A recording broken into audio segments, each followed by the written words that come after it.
Thank you. I'm Hamid Shojaee, and like Kate said, if you're going to be tweeting, you can tweet at me and use hashtag Startup Week. And I think there's a new tweet requirement. You got to also use hashtag Best Session Ever. Kate says it's correct.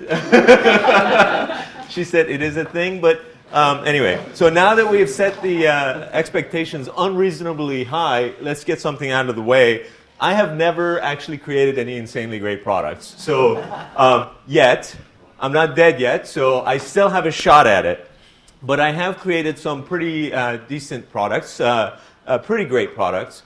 And they have all become multi-million-dollar successes or on their way to become multi-million-dollar successes in the case of GitKraken. And I've also used a number of insanely great products, or what I consider to be insanely great products. Hopefully some of you guys do as well. And I'll briefly mention some of these. And what I have found is that there is a number of common things, at least 5 of them that I'm going to cover today, that insanely great products have in common that I want to go over. So you guys ready for it? Yeah. All right, very cool. We're going to get into this thing. All the secrets are going to be out, and you're going to be creating insanely great products. All right. The first thing is that all insanely great products have a obsessed creator. All right, let's see if I might be too far away from my computer. They have an obsessed creator. And this is something they all have in common. And I looked up the definition of what obsession is, what it is to be an obsessed creator. And that is to have a persistent, disturbing preoccupation with an often unreasonable idea or feeling. And I've highlighted the key words here, a disturbing preoccupation. This is not just something that you think about casually or every now and then, but it's on your mind constantly. In fact, you're bothering other people about it because you're talking about it too much. And usually your idea has some element of unreasonableness to it because it's never been done before, or it's kind of crazy and out there. So if you were to look at any of these insanely great products, it's usually had one of these guys behind it, or potentially multiple people behind it, who have been obsessed and unreasonable and couldn't stop talking about it. Whether you're talking about the founders of Google, who were like telling their professors, we think we can download the entire internet onto our computer and analyze the links to be able to figure out better search results rather than just having the words appear there. A little bit unreasonable, and clearly they were obsessed with getting that done before they actually did it. Same thing with people like Elon Musk, who want to rid the world of automobiles spewing out CO2 emissions. And they want to do that through the creation of electric cars and promotion of electric cars altogether. So crazy ideas, a little bit obsessed, they can't get it out of their head, and they basically start working on it. One of the things that you might notice is that all of these people are also users of their products, meaning they are creating a product first and foremost for themselves. So you might ask yourself, for example, who is the first user of your product? If that user is not yourself, it's kind of hard to be obsessed about something that you're not creating for yourself, right? So if you're creating something for someone else to use, you have a shot at creating a pretty good product.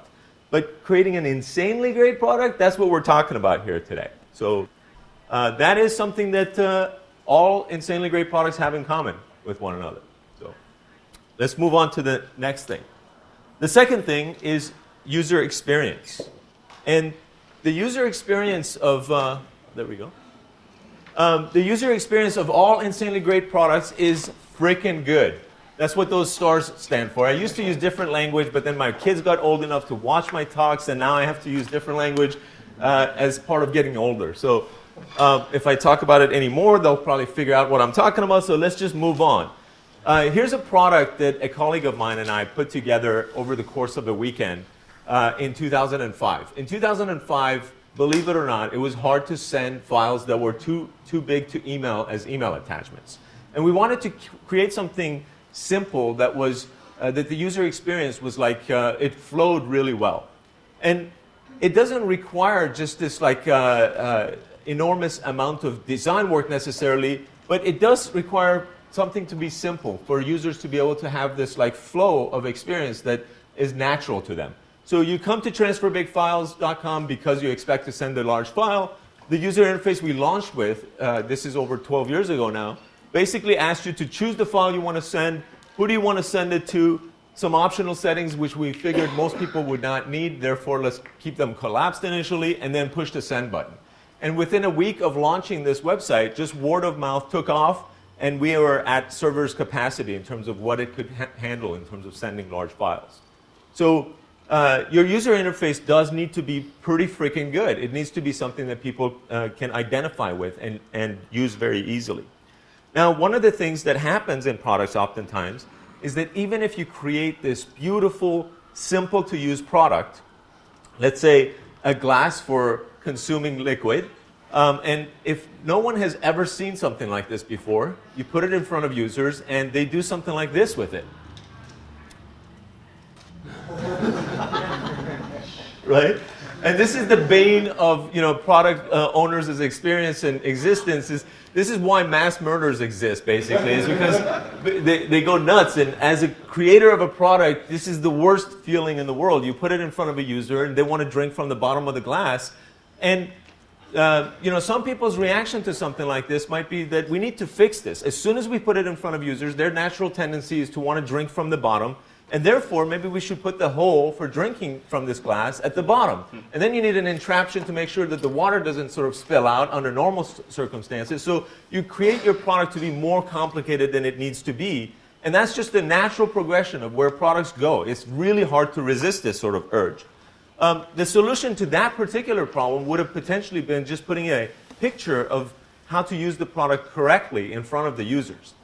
Now, believe it or not, a product that changed the world had this sort of a problem because they created something with the iPhone. Oops, let me backtrack here. With the iPhone that was absolutely amazing. It was revolutionary. It was leaps and bounds above anything else that people had seen before. But they created so many new experiences, new user experiences that no one had ever done before, like slide to unlock as a perfect example, or pinch to zoom on an image.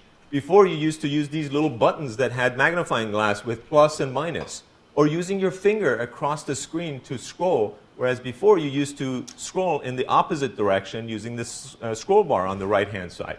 So all of these things were absolutely new, and it could have potentially confused users, which could have potentially incited some arguments inside to, well, why don't we just also add the zoom buttons and unzoom buttons in addition to pinch to zoom, making the product more complicated. But that's not how Apple solved the problem.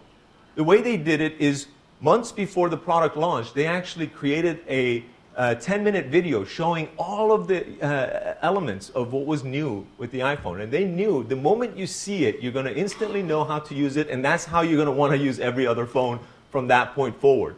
And they got that video into the hands of millions of people before a single phone was ever shipped because everyone was going to their website, checking out this new phone and wanting to see how it worked. So that 10-minute video got millions of views before they had shipped the phone into a single person's hand. So another company that does a really good job of solving the sort of usability problem is Slack. These guys, you log into the product and it immediately greets you with like, hey, what's your first name? And as you type your first name and your last name, you're interacting with the product. You're learning how to use Slack. And at the same time, Slack is filling out your profile information, something that is pretty critical for a team chat tool or community tool. So imagine that versus the alternative of what they could have done, which is to show a form right on login that asked you for all of your profile information. So that would have been one user experience. This is another. Which people prefer is quite obvious. It's the one that allows them to kill two birds with one stone because they're learning how to use the product. So one of the key common ingredients of insanely great products is this sort of usability aspect, amazing user experience. I think we're having some projector issues. The third one, the third key common ingredient is that every insanely great product is a work of art. It's a pleasure to look at. It's beautiful. It's pleasing to use, whether it's software applications or hardware products. If you were to look at this computer here, this is a Lenovo desktop. It's, I'm sure, very, very powerful. It has a beautiful screen, keyboard, and mouse. and all the cables that sort of go along with it. I'm sure this computer is extremely capable, but it doesn't meet the work of art, category of experience. And that's why none of you guys have probably ever heard about this particular computer. Whereas if I were to switch to another desktop computer, let's switch to this one right here, right? This is a work of art because it creates intrigue. And all of you guys have heard of this because it's a work of art, because it does the same things that that other computer does, other than, that one ran Windows and this one Mac. But besides that, it does pretty much the same thing. People use it for the same types of purposes. But when you walk into a room that has this sitting on a desk, it creates intrigue. You're looking at the screen, wondering what is happening here. That screen is way too thin to contain the computer. And you're looking at that keyboard. How is that keyboard possible for it to be so thin? And it creates this additional attention that you're paying to it. There's no cables to this thing except for the one for the power. So it's a work of art. And products like this don't get created by normal people. I mean, like normal people like me, right? They get created by crazy people like artists who cut their ears off and ship it to themselves, right? I mean, you need that element of artistry in your team in order for you to insist that this beautiful smartphone that's more capable than ever, that's also going to be your music player, that's also going to let you browse the internet, is only going to have one button on the surface of it, and that's it. And you're going to put your foot down.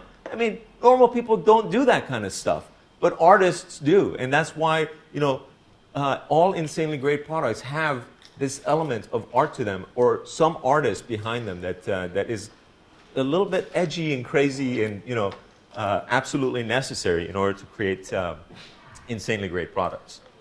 The fourth common thing, all insanely great products come out at the perfect timing. Their time has come in order for them to sort of succeed in the marketplace. The timing of your product will determine whether you're going uphill or downhill. And I want to expand on this a little bit. I gave a talk last year that sort of focused on this to some degree. And basically, every market grows in this sort of S-shaped format, where at the beginning of the market product category, there is nobody using that kind of a product. So let's just take digital music players as an example. In the early 90s, nobody uses digital music players. They use Walkmans or portable CD players or whatever. And then there's people who are coming out with digital music players, and they're trying to convince people to switch to these digital music players. And they're like, look how cool this is. You can skip songs quickly. You can hold 20 songs on this little device over here. And the person's like, I got a Walkman. I can change out the tape. It's much easier. I'm going to stick to my Walkman. So early sales are really, really difficult for the companies who are coming into the marketplace. But then later, something happens where enough people start to say, oh, okay, the early adopters check it out, to where the market momentum starts to build. And that's actually a great time for a product to come out that really nails it. So if you were to look at the digital music player space, between the beginning and early 90s and when the iPod came out, there was 100 different companies that had come out creating digital music players. But essentially, the potential market was much, much, much greater than that, hundreds of times greater. So by the time the iPod came out, they did create an insanely great product and had the perfect timing in order for sort of all of the stars to align and for iPod to really take off for the rest of this graph, right? And then if you're somebody like Microsoft, you're sitting there, wait a second, this is a multi-billion-dollar industry that we missed out on. And then you come out with a Zune way too late when nobody cares. Everyone who wants a digital music player already has it. So nobody knows whether or not the Zune was an insanely great product because it was too late to the market. I've never used one. How many people have used a Zune here? All right, was it an insanely great product? Actually, yeah, and I mean, I'm a little more Microsoft than Apple myself. Right. Their software suite was really ahead of its time on Windows. Perfect. And it did things like wireless syncing, which a lot of things... At the time, yeah, so it was an insanely great product, but no one knew timing, right? So that's a perfect example of, your timing has to be right on the money. You can't just wait until the market has already established itself in such a great way, in such a way that everyone who wants a product in this category already has it, right? Another sort of market, like electric cars, for example, Tesla was an early company. Like, there was hardly any electric cars when Tesla first started. And in their first 10 years, they almost went bankrupt many, many times. It's not that it's impossible to start over here, but it's really, really hard. And it was really, really hard for them. Currently, we're probably at this stage for electric cars. And it just so happens that Tesla made it out of the hard stage, and they happen to have a really good car. So they've been able to do really well in that category. All right.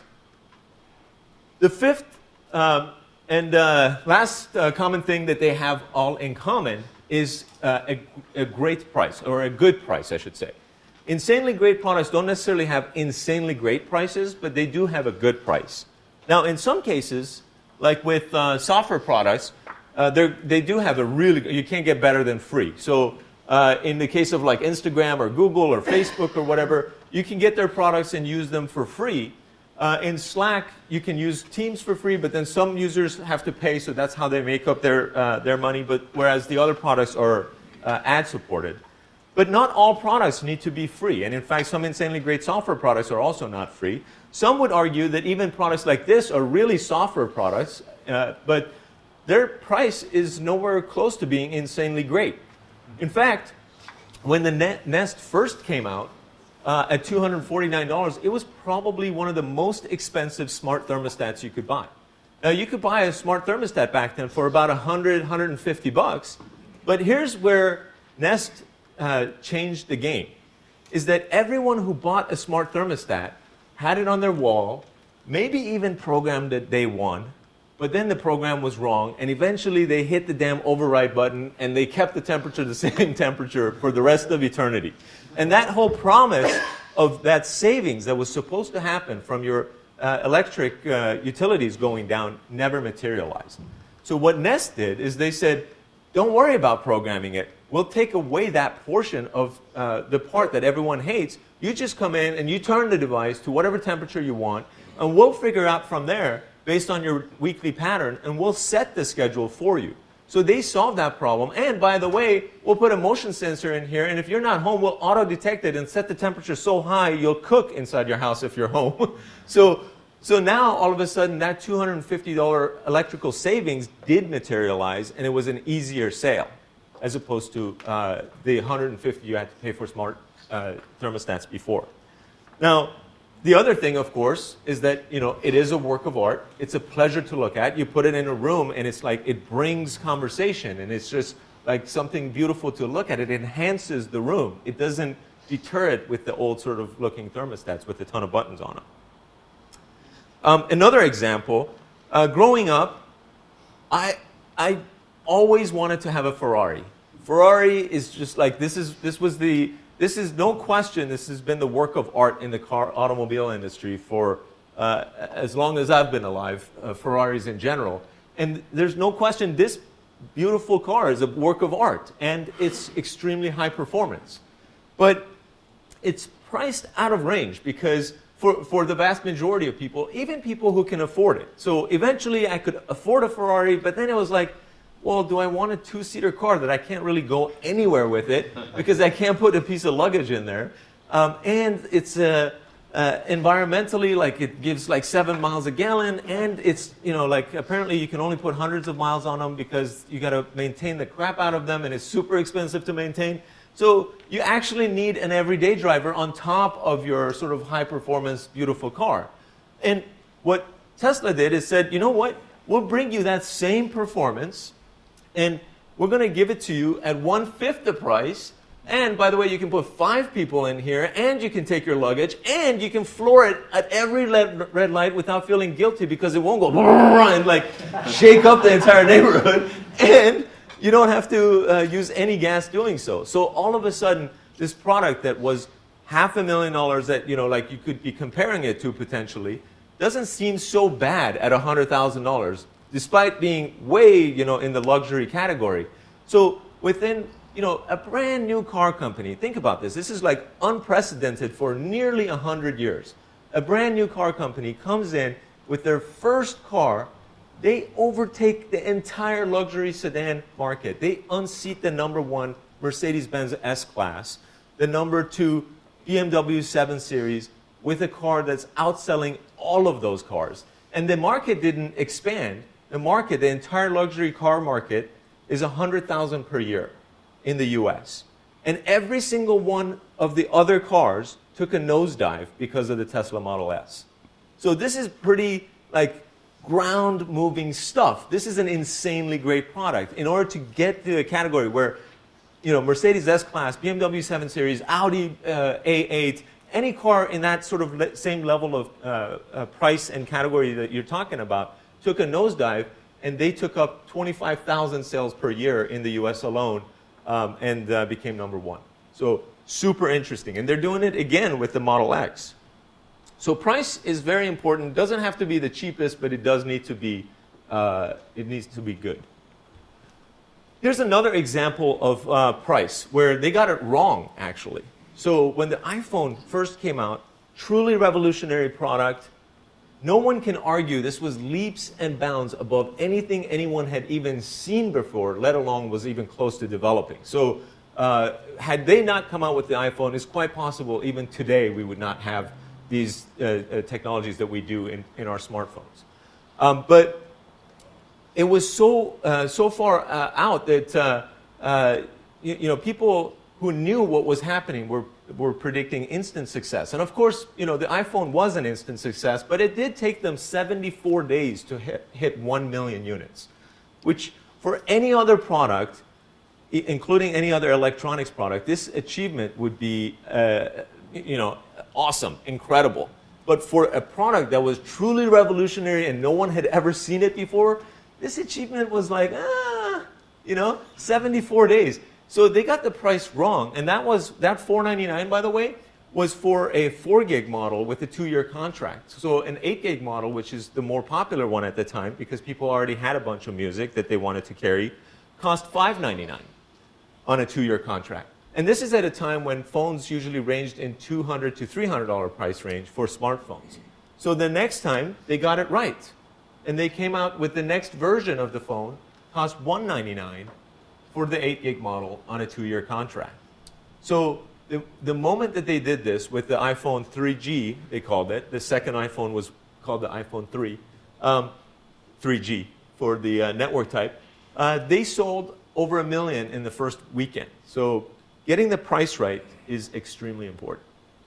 Those are the sort of 5 things. And then I have a bonus item here that I want to talk about where it's some of the traps that we fall into as creators of products that I want to just briefly touch on. Before I touch on them, though, I want to give you guys this quote of Richard Feynman. If you don't know who Richard Feynman is, he's a physicist who lived during Einstein's time. He passed away about 10, 15 years ago. Brilliant physicist. Has these amazing lectures that are easy to understand. You don't have to be a physicist or a mathematician or anything like that to follow along. Super fun speaker, and his lectures are available actually on audible.com as the lectures of Richard Feynman. So look them up. It's worth the listen. He's got this beautiful quote that I like, which is that the first principle is that you must not fool yourself, and you are the easiest person to fool. So as a software engineer, I often fall into traps that I want to make sure that my code is really good. And I got to remind myself that users don't see the code of my product. They see the user interface of my product. They interact with the user interface of my product. And as a software engineer, or if you have software engineers on your team creating products, developers are hyper-focused on sure why we got projector issues, but they're hyper-focused on technical perfection, technical debt, and legacy code. Because good software engineers, the code that they create is their work of art. That's if they care about their craft, that is what they do. And they want to make sure that that code is perfect. Now, the problem is that with software, every day, you find new ways of doing things, and you find better ways of doing things, and this is just common in software development. And the code that you wrote yesterday is essentially crap, and you want to rewrite it. You have this tendency to want to go perfect it, and do that on a continuous basis. So, you know, it's very common for a software engineer to like work on the same product and never ship it for like, because they're like reworking their code over and over again to make sure that it's perfect. So if this is the product that you are shipping, so this is a bulk file renaming tool, by the way. So just to put things in perspective, it's not like a NASA mission control or anything like that. But if this is your product and you know it's a file rename tool, and your code behind this product is perfect, it has zero technical debt, it's beautiful, and you know you could introduce new programmers to it and they'd hit the ground running because it's easy to understand. No one would care because you wouldn't have any users, right? Like you need to have users, and the users care about the sort of user experience that they're having as opposed to the code behind it. So you know, I often have to remind myself, as well as our development team, that yes, we do have some legacy issues. Yes, we do have this stuff that we need to fix, and that stuff needs to be really good, and it does need to be solid. You can't create a product that's going to be used by tens, thousands, tens of thousands, hundreds of thousands, or millions of people if it's not solid and if it doesn't have a strong back end. But if you're at the early stages, those are probably not your biggest problems. Your biggest problems might be elsewhere. So spending time in the right areas of product development is super important. Another thing is saying yes is a potential problem. Saying yes is it's what we do when we're not rude, right? Like we want to be agreeable, and if it's customers making requests, and especially if those customers are paying us, the tendency is that we want to say yes to customers. I mean, the old adage of the customer is right is very true here. But what you have to remember is that like companies like Apple don't say yes.